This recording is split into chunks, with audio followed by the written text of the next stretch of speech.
Difficile de ne pas imaginer la voir débarquer sur nos routes lorsque Kawasaki a présenté la Ninja 400 en 2018. Et c'est chose faite. La Z400, la Kawette des permis A2, est arrivée. Et c'est au plus fluet de nos essayeurs que nous l'avons confiée. Moi j'aime bien la position de conduite sur cette moto, contrairement à la Ninja, bizarrement, 400, où j'avais eu le sentiment d'être sur une petite moto. Ça me donnait le sentiment d'avoir la tête dans la bulle, quoi. Et là en fait pas du tout. On est sûrement un petit peu plus relevé. Et du coup, on est quand même un petit peu sur l'avant, on est quand même un petit peu sur les poignets, mais sans plus, c'est pas désagréable. Et puis dès qu'on roule, en fait, on le sent plus du tout parce qu'on est porté un petit peu par le vent, quoi. Les jambes sont pas trop repliées, mais un peu quand même. Ça permet d'avoir un petit peu de garde au sol pour, par exemple, passer des courbes légèrement serrées, on va dire. C'est très très bien. Non, vraiment, je suis bien installé. La selle, juste ce qu'il faut en termes de moelleux, ça va quoi, je suis bien. Et puis surtout, je peux passer facilement d'un côté à l'autre. Donc c'est une très bonne chose, vraiment. Je suis pas fan de ce que donne à voir le tableau de bord. Bon, mais au moins c'est lisible. Et puis ça indique toutes les informations nécessaires, essentielles. Donc il n'y a rien de spécial à dire, parce qu'après l'esthétique, chacun doit se faire sa propre opinion là-dessus, quoi. En termes d'amortissement, c'est vraiment pas mal. Parce que bon, chacun sait que je suis pas hyper léger. Et là, j'ai fait aucun réglage. C'est vraiment très bien, quoi. C'est agréable. Ça retient très bien quand... voilà, si je mets un coup de frein, bah ça s'enfonce pas plus que ça, quoi. Non, non, c'est vraiment bien maintenu. L'arrière est plus souple, mais ça donne vraiment un sentiment de confort agréable. Et je trouve que ça c'est bien maintenu quand même, quoi. On peut avoir de temps en temps des revêtements qui sont pas au top. Ça se dandine pas dans tous les sens. J'ai pas remarqué de problème particulier de ce côté-là. Alors en plus, c'est une moto qui est extrêmement facile. On la met sur l'angle sans aucun problème. C'est plutôt bien chaussé. Donc on peut y aller... assez gaiement, j'ai envie de dire, sur les entrées de courbe et tout, on sait qu'on va pas perdre l'avant, c'est quand même pas désagréable. On peut vraiment commencer à se faire plaisir avec une petite moto comme ça. Il y a peut-être au niveau du frein, bon, il y a une bonne attaque, mais je sens d'emblée que ça manque un petit peu de puissance quand même. Et surtout, je pense que, à force, si vraiment on veut être un peu sportif dans l'âme, quoi, je pense qu'on va perdre en efficacité au fil du temps quand même. Mais bon, c'est pas sûr en fait. Une autre remarque au niveau du freinage, et bah, le frein arrière ne déclenche pas l'ABS pour rien. C'est bien plus qu'un ralentisseur, ça freine vraiment avant de déclencher l'ABS. Mais on a vraiment déjà beaucoup ralenti. Donc c'est pas seulement une petite aide en courbe, par exemple, pour rattraper un virage un peu foireux. C'est un petit peu plus que ça. On peut s'en servir vraiment pour ralentir la moto. On pourrait presque conduire au frein arrière, quoi. Ralentir c'est bien, mais accélérer ce n'est pas mal non plus. Pour cela, Kawasaki a doté de Z400 d'un bicylindre de 399 cm3, 45 chevaux et 43 Nm de couple. Sur le papier, c'est nettement suffisant pour une moto de 167 kg tout plein fait.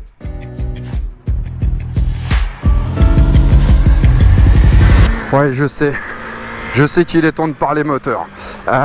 Comment vous dire à quel point je me régale avec cette petite moto, parce que dès qu'on a commencé à la prendre un petit peu en main, on peut y aller franchement. Le moteur est assez surprenant, très peu d'inertie, c'est très vif comme moteur. Et autant j'avais déjà bien aimé ce qu'offrait le 300 en termes de niaque, autant là, avec 100 cm3 supplémentaires et un petit peu de chevaux en plus, je pense que c'est surtout au niveau du couple que ça se joue. Là où on sent qu'il y a vraiment de la niaque, c'est entre 5 et 10 000, quoi. Franchement, ça tracte, hein. Parce que là, je suis en côte en plus. Vraiment, c'est la grosse régalade, quoi. Il tracte copieusement, et même à se demander, franchement, si ça vaut le coup d'aller investir dans un 600, quoi.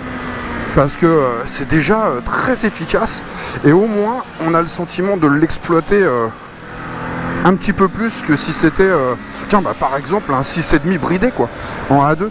Là, encore une fois, je me dis, mais à quoi sert un 6,5 bridé en A2 quand on peut avoir un 400 ou un 500 comme ça?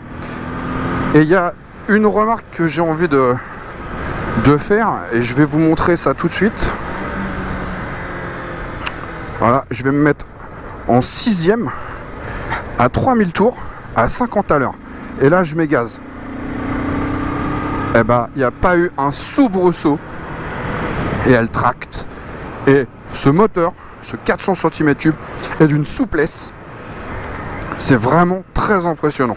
Je connais des moteurs bien plus gros que ça, et bien plus coupleux que ça, qui auraient bien du mal à faire ce que je viens de faire avec ce petit 400. C'est un moteur qui est vraiment très très souple et c'est très agréable d'avoir autant de souplesse. Mais moi, ce que je retiendrai, c'est vraiment le potentiel fun en fait d'une petite bécane comme ça. Mais regardez-moi ça, comment je me fais plaisir. Franchement, mais est-ce que ça vaut le coup d'aller investir dans plus gros? Bah, je sais pas.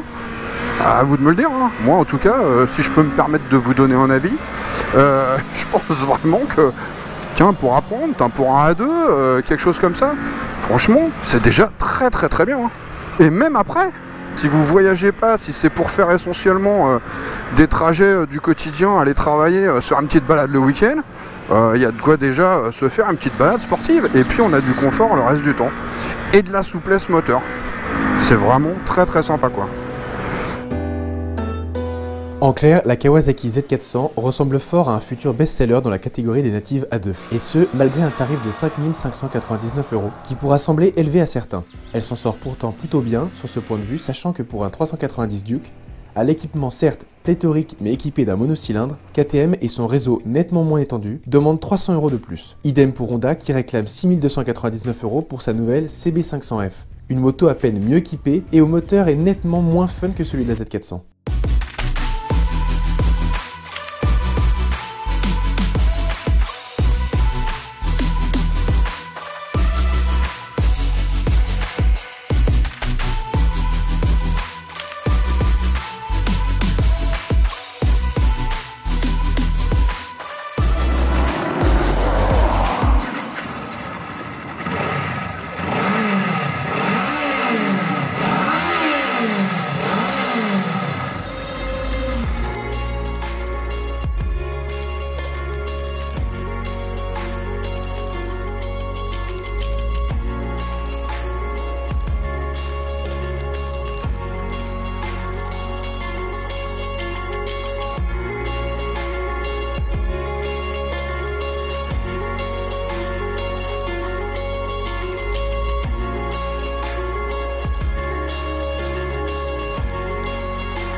Je te rajoute un peu de poussière. Tu vas voir, ça va être sympa.